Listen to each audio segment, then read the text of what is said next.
Hey there, and welcome to This Explainer. Today, we're exploring something that is so deeply personal, yet completely universal: inner conflict.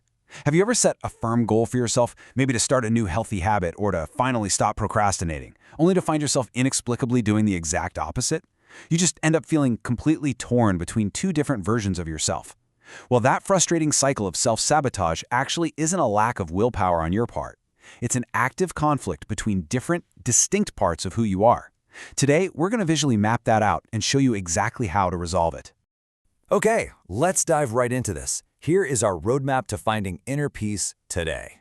First, we'll establish that you contain multitudes, and then we'll meet your inner family. From there, we jump right into the practical workshop: how to prepare and ground yourself, visualize your inner part, have an inner dialogue, and finally, express and integrate those fragmented pieces back into a cohesive whole. Section 1. You contain multitudes. Understanding the perennial struggle. And this brilliantly illustrates something I want to validate right off the bat. Feeling torn between opposing desires is a completely normal human condition. It's not a flaw, it's a feature. As Walt Whitman so perfectly put it, do I contradict myself? Very well, then I contradict myself. I am large, I contain multitudes.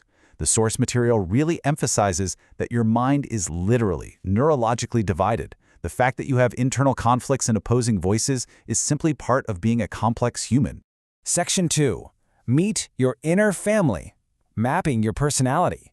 To make sense of why our personality feels so fragmented, we use the internal family systems model.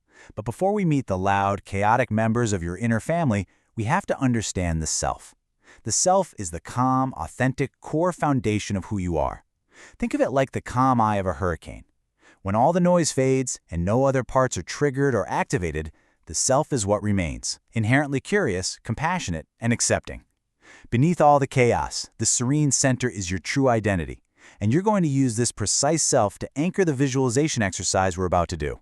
Orbiting that calm self are your distinct sub-personalities. You might have an inner lonely baby, a wise mentor, an angry child, or a closed-off protector. You could even have a part that acts like a magician or a panicked animal. It can often feel like a chaotic group chat inside your head.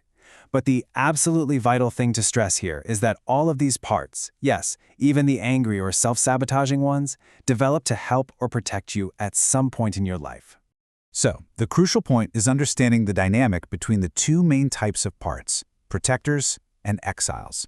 Exiles are the parts of you that hold on to past hurt, vulnerability, and childhood neglect. Because that pain is so overwhelming, your protectors step up. Protectors manage your daily interactions and build massive emotional walls so the exiles don't ever have to feel that pain again. We really have to destigmatize these protector roles. When a part of you acts out in anger or avoidance, it's really just a protector trying to keep a vulnerable exile safe. Section 3. Prepare and ground yourself. Entering the workshop.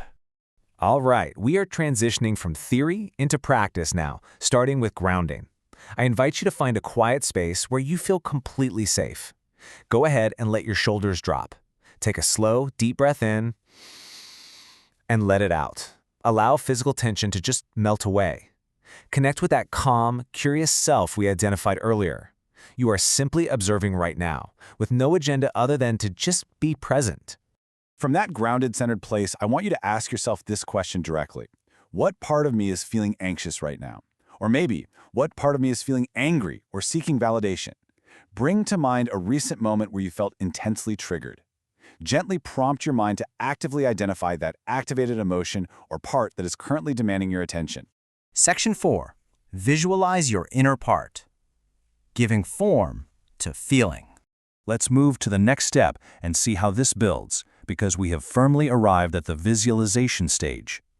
Now that you've located that feeling, we need to give form to it. Warmly and calmly invite that specific anxious or angry part to step out of the shadows and show itself to you. I want you to use all your senses to visualize this part as a completely separate being sitting right next to you. Is it a child? An animal? A shadow? Ask yourself, what is the name of this part? What does it look like? What is its posture? What is it saying to you?